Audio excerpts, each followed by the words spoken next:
Hello everyone, it's Mr. Lichty, and today I'm looking to give you guys a pretty quick lesson on what exactly fascism is. Now, before I go ahead and start giving this lecture, I would like you guys to make sure that you've completed the little communism refresher Kahoot that I posted to Google Classroom. I think it'll be very helpful to make sure you guys have a good understanding of what it is before we keep going on forward, because down the road, communism is going to be a major factor in much of world history. Now, without further ado, let's take a look at what fascism is. Now, to fully understand exactly what fascism is, we need to take a look at how Europe was doing after World War I. Now, after World War I, you could consider many of the European countries to be democratic, which in essence means that, the people had some form of say in terms of like voting or deciding what actually happens in their own country. That's all well and good. In fact, we're pretty democratic at the United States. You would think this is a pretty awesome thing, right? Well, let's think about, how many of the European countries were kind of struggling after World War I. The answer to that is a lot of them. Many of these countries, during the war had their buildings and industries ravaged. They had, owed millions, if not billions of dollars to other countries. Most of these countries here, these democratic ones, saw a lot of issues in terms of just being able to keep up, and they just weren't doing so hot. And a lot of these issues came together, and the citizens ended up thinking that, this might be because of democracy. And you might be thinking, why democracy of all things? Isn't democracy just pretty cool? Well, let me give you an example of something that happened in a country called Italy. Now, Italy during World War I, they tried their best to stay neutral, but eventually they would end up making some deals with Britain and France that would, make Italy come into the war and get more involved in it.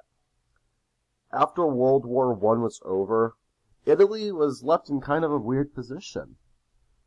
In those deals with Britain and France, Italy was promised a lot of new lands, so they ended up, kind of preparing for that. They started getting the means necessary to start building new factories, new houses, and when these new lands didn't come, all of that went to waste. On top of that, the veterans that had served in the war, they came back and just, with the economy being the way it was after World War I, there just weren't any jobs.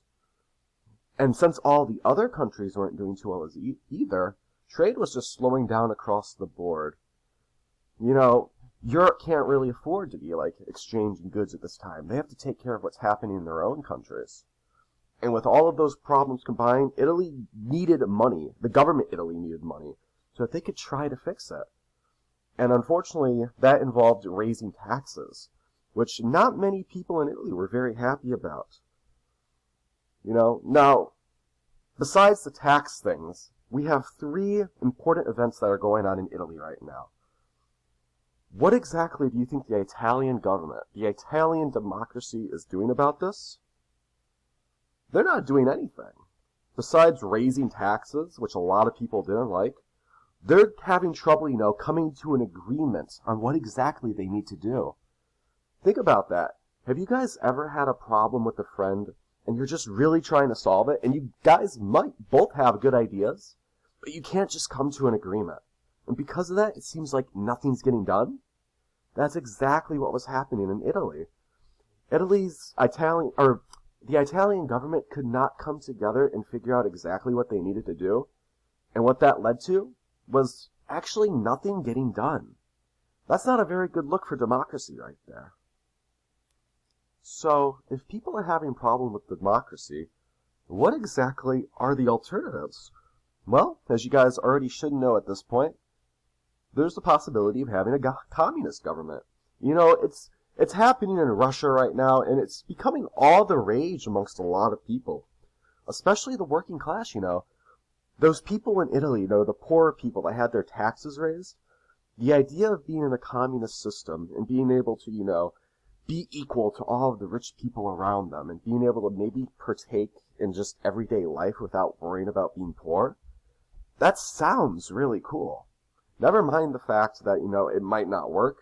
When you hear that, it sounds like a pretty good deal. Now, the working class loves communism, but the working class isn't the only group that, lives in countries. Who doesn't like a communist government? Well, if you're a business owner or you're a part of the richer elite, the idea of giving up your money just so other people cannot be as poor, you wouldn't like that. Now, for these individuals, the rich, is there possibly another option? A place that they can go and a place that they can thrive in? What type of government would they like? Well, there is, of course, what we're learning about today, fascism. Fascism is what we would call an authoritarian government. And for those of you that haven't heard the word authoritarian before, that's basically another word for dictator, or maybe a group of people that have control over the entire government. There's no voting allowed. We don't really care what the average person has to say. It all comes down to what the one person in charge has to say. And in fascism, another important thing that goes on is that everyone in that country, in that state, in the general landmass that we're talking about, has to put the country over the individual. Today, when your parents go out and vote, when they make their choices, they're most likely thinking about which of the candidates would help them the most. In a fascist system, you can't think like that. It has to be which of these would be best for the country, even if I suffer from it, even if my kids suffer from it. The best thing that we can do is support the country. It doesn't matter how I feel. The state, the country, it's ultimately going to come before your own family, before your own religion, and most of the time, even before basic human rights. And another detail we'll go on soon is that almost every fascist nation is rooted in extreme, and I mean crazy, nationalism. Let us now take a look at some very, very key characteristics of fascism you guys really need to know about. The first characteristic I'm going to want you guys to know is that action is vital when it comes to fascism. In democracy, you're worried about, people taking way too long to get things done. In fascism, you have to be quick to react. There is no time whatsoever to debate. The second characteristic is that discipline is important. Every citizen needs to be willing to follow the rules or guidelines of the state, simply because, you have to help the nation. Remember, the nation comes before everything else, and simply following the rules is a great way to support your nation. Next up, a not so, happy one. In fascism, violence is seen as necessary. Since the state comes before everything else, including human rights, violence is just another way for the state to keep in control. If you're having problems, getting really violent, sending in the military, sending in the police, it's a very quick and easy way to get people to, kind of fall in line to get back into the fascist way of things. And finally, probably the most important thing and the characteristic that you see in honestly everything else I've just seen or said so far is that you need to have blind loyalty to the state. Like it was said earlier, action's important, and there is no time to think about anything. You just have to put all of your trust into your government, and you have to believe that what they're doing is right and will ultimately help everyone that's involved. Now, to quickly recap, why would someone want fascism? Something that seems very, mean, brutal, and just not good for the average person? Let's keep in mind here, in a fascist state, the government is going to be strong. The leader's going to say something, and people are going to do it. And during times of hardship, maybe during something like a depression, people are, worried, and they just want something, anything to be done. I'm going to use Italy as an example here. In Italy, during, the Depression after World War I, there were so many different groups. Today in America, you have the Democrats, Republicans. In Italy, there were so many others that were arguing. And despite all of that arguing and all of these, insults being thrown at one another, nothing at all was getting done. When the fascist leader, Benito Mussolini, maybe you've heard his name, when he came in with an iron fist. And honestly, he didn't really do that much to improve Italy. Most of what happened that made Italy better probably would have happened no matter what. But regardless, when people saw that things were getting better, they were quick to point to Mussolini, who was just taking quick action. They said, hey, he got the trains running on time. And at the end of the day, you might not like fascism, but the ends justify the means. Everything's looking better. I guess we gotta stick with it. That was the thought process going on in Italy at this time.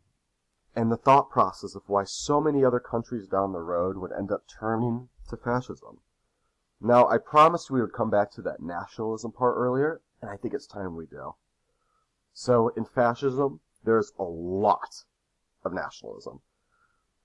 If you remember what nationalism is, it's basically patriotism on steroids, You love your country to a crazy degree. And I'm going to kind of, separate fascism into two groups, or two forms of nationalism. There's positive nationalism, My country is great because we do blank, I love America because in America I can start out poor and get richer. Things like that, pretty positive things. Now, I'm also going to say there's negative nationalism, My country is great because we aren't like blank.